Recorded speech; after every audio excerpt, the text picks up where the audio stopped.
নমস্কাৰ জয় হিন্দ জয় ভাৰত সকলোকে স্বাগতম জনাইছোঁ যাদৱ অসম ইউটিউব চেনেললৈ মোৰ আপোনালোকে মোৰ থাম্বনেল চাই আপোনালোকে গমেই পালে কিহৰ ওপৰত আজি কথাটো টপিকৰ কোনটো টপিকৰ ওপৰত কথা পাতিম কিমান সময় পঢ়িছিলোঁ কোনখন কিতাপ কেইখন কিতাপ পঢ়িছিলোঁ মই আৰু আপোনালোকে কেনেকৈ এবাৰতে ৰিটাৰ্ণ ক্লিয়াৰ কৰিব আপোনালোকে কিহত বাৰে প্ৰতি ভুল কৰি আছে সেইখিনিৰ ওপৰত কথা পাতিম আমাৰ চেনেললৈ যদি নতুনকৈ আহিছে তেতিয়াহ'লে আমাৰ চেনেলটো ছাবস্ক্ৰাইব কৰি কিনাতে থকা বেল আইকন টিপি অল প্ৰেছ কৰি দিব আমাৰ নতুন নতুন ভিডিঅ'সমূহ পাই থাকিবলৈ মই এনেকৈ আপোনালোকক চৰকাৰী আপডেটসমূহ দি যাবলৈ চেষ্টা কৰিম আৰু কেনেকৈ আপোনালোকক মটিভেট কৰিবলৈ অকণমান চেষ্টা কৰিম আৰু সেইখিনি আৰু কোনকেইখন কিতাপ আৰু যোনকেইখন কিতাপ আপোনালোকে পঢ়িম বুলি ভাবিছে মই যোনকেইখন কিতাপ পঢ়িছিলোঁ ডেছক্ৰিপশ্যনত লিংক দি থোৱা থাকিব আপোনালোকে তাতে গৈ পেলাই ফ্লিপকাৰ্ট নহ'লে এমেজন নহ'লে মেছত গৈ আপোনালোকে তাত বাই কৰি ল'ব পাৰিব আপোনালোকৰ সুবিধাৰ কাৰণে মই আপোনাৰ ডেছক্ৰিপশ্যনত লিংক দি থ'ম আৰু ব'লক ভিডিঅ'টো এতিয়া আমি আৰম্ভ কৰি দিওঁ পলম নকৰি বন্ধু বান্ধৱীসকল আপোনালোকে গমেই পাইছে সেই কিতাপকেইখনৰ বিষয়ে ক'বলৈ ওলাইছোঁ মই কি কিতাপ পঢ়ি পাছ কৰিছিলোঁ আপোনালোকে কি কিতাপ পঢ়িব আৰু কিমান টাইম ষ্টাডি কৰিব কেনেকৈ কৰিব সেইখিনিৰ ওপৰত কথা পাতিম এইখন স্ক্ৰীণত দেখিবলৈ পাইছে বিশাল সংগ্ৰহ কিতাপখনৰ নাম এইখন কিতাপ আপোনালোকে পঢ়িব পাৰে মোৰ ডেছক্ৰিপশ্যনত লিংক দি থোৱা আছে আপোনালোকে বাই কৰি ল'ব পাৰিব সেইখন কিতাপ পঢ়িলে আপোনালোকে অতিকৈ জিকেৰ পৰা ধৰি ছায়েন্সৰ পৰা ধৰি আপোনালোকে সেইখিনি চব কথা ক্লিয়াৰ কৰিব পাৰিব এইখন হৈছে আছাম হিষ্ট্ৰী এখন কিতাপ আপোনালোকে বাই কৰি ল'ব এইখনো বহুত ভাল কিতাপ হয় এখন অসমৰ কথা চব কথাই লিখি থোৱা আছে A to Z আছে বুলিয়ে ক'ব পাৰি আপোনালোকে এইখন কিতাপো আপোনালোকে ভালদৰে ষ্টাডি কৰিলে আপোনালোকেও জিকেৰ পৰা ধৰি সকলোখিনি ক্লিয়াৰ কৰিব পাৰিব আৰু এইখন হৈছে অসম আৰক্ষী কনষ্টেবল হাতপুথি এইখন আপোনালোকে পঢ়িব পাৰে এইখনত মানে কি আছে যিখিনি আগতীয়াকৈ আছাম পুলিচৰ ৰিটেন এক্সাম হৈ গ'ল সেইখিনিৰ ওপৰতে লিখি মানে প্ৰিভিয়াছ কুৱেশ্যনবোৰ তাতে ৰিভাইজ কৰিবলৈ তাতে কিতাপ পায় মানে তাতে লিখি থোৱা আছে সেইখিনি আপোনালোকে ৰিভাইজ কৰিব পাৰে কেনেকুৱা ধৰণৰ প্ৰশ্ন আহিছে কি প্ৰশ্ন আহিছিলে কেনেকুৱা ধৰণৰ প্ৰশ্ন আহিছিলে জিকে কেনেকুৱা আহিছিলে মেথছ কেনেকুৱা আহিছিলে সেইখিনিয়ে তাত লিখি থোৱা থাকে বেলেগ একো নাই আৰু মানে আপোনাৰ মক টেষ্টৰ কাৰণে তাতে 2-3টা পেজ দি থোৱা থাকে আপোনালোকে তাত নিজকে ট্ৰাই কৰিব পাৰে কিমানখিনি পাৰিলোঁ মই কিতাপখন কমপ্লিট কৰাৰ পিছত কথাখিনি বুজি পালে আৰু আপোনালোকৰ এটা কথা আপোনালোকে কি ভুল কৰি আছে গম পাইছেনে আপোনালোকে পঢ়াত বেছিকৈ মনোযোগ দিয়া নাই এটাই ভাবিছে দৌৰিব লাগে দৌৰি আছোঁ সেইটোৱে ভাবিছে পঢ়াত মনোযোগ দিয়ক আপোনালোকে প্ৰথম কথা ঠিক আছে আপোনালোকে পঢ়াত মনোযোগ দিয়ক পঢ়াত মনোযোগ দিলে আপোনালোকৰ চবখিনি হ'ব এবাৰ মা দেউতাৰ কথা ভাবক নিজৰ সপোনৰ কথা ভাবক নিজৰ সপোনৰ পিছত দৌৰিব লাগিব আমি হয়নে নহয় আপোনালোকো দৌৰিব লাগিব আমিও দৌৰিব লাগিব সেইটোৱে কথা আপোনালোকে এটা কাম কৰিব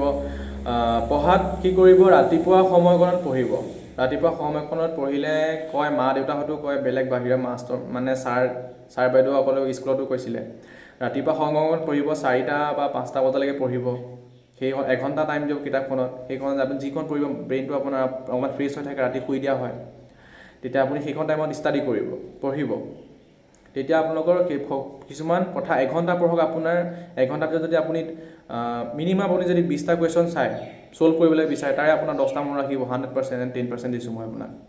মনত থাকিবই তেনেকৈ পঢ়িব ৰাতি যেতিয়া ঘৰত মানুহ ভাত খাই মেলি শুৱে তেতিয়া আপুনি সেইটো টাইমত পঢ়িব যেতিয়া আপুনি ৰাতিপুৱা 4টা বা 5টালৈকে পঢ়িলে বা 3টা বা 4টালৈকে পঢ়িলে এঘণ্টা শুলে 5টা বজাত আপুনি ফিল্ডলৈ গুচি গ'ল ঠিক আছে আমাৰ এটা কি হৈছে ফিজিকেলতো আজিকালি বহুত হাই কাট অফ যোৱা নিচিনা লাগিছে হয়নে এইবাৰো লখিমপুৰ ডিষ্ট্ৰিক্টৰ বহুত কাট অফ গৈছে 52 পইণ্ট কিমান তেনেকৈ গৈছে ধেমাজিৰো গৈছে তেনেকৈ বহুতকেইখন প্ৰায় ডিষ্ট্ৰিক্টৰ বহুত হাই কাট অফ গৈছে ফিজিকেল কাট অফ আপোনালোকে দেখিবলৈ পাইছে আপোনালোকে এটা কাম কৰিব ৰানিং কৰিব কোনটো সময়ত গম পাইছে 8টা আৰু 10টাৰ ভিতৰত সেইখিনি আপোনালোকে এই ৰ'দটো যিটো ৰ'দ ওলায় আমাৰ গাত যিটো ৰ'দ লাগে সেই ৰ'দটো আপোনালোকে সহ্য কৰিবলৈ চাওক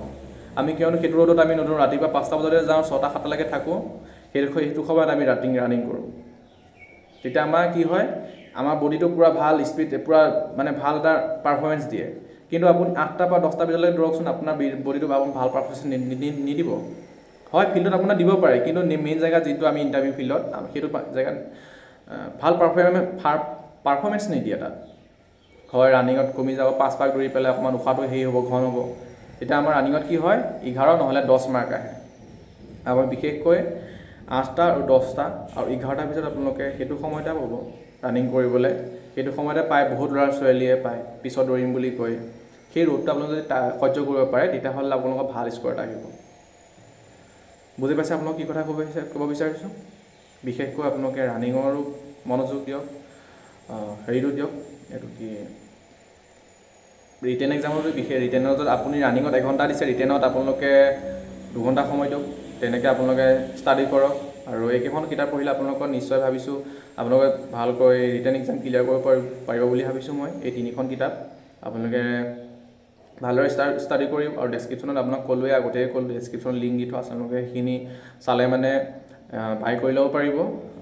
সেইখিনিয়ে আছিলে। আৰু মই এইবাৰো মোৰ 8 নম্বৰ বা 9 নম্বৰ ইণ্টাৰভিউ দিছোঁ। মোৰো এইবাৰ কি হয় নাজানো, তাকে ভগৱানক খাতি কৰি আছোঁ কি হয়। আপোনালোকৰো চাগে 8-9 নম্বৰ, কিছুমানৰ 2 নম্বৰ, কিছুমানৰ 4 নম্বৰ তেনেকৈ থাকি গৈছে,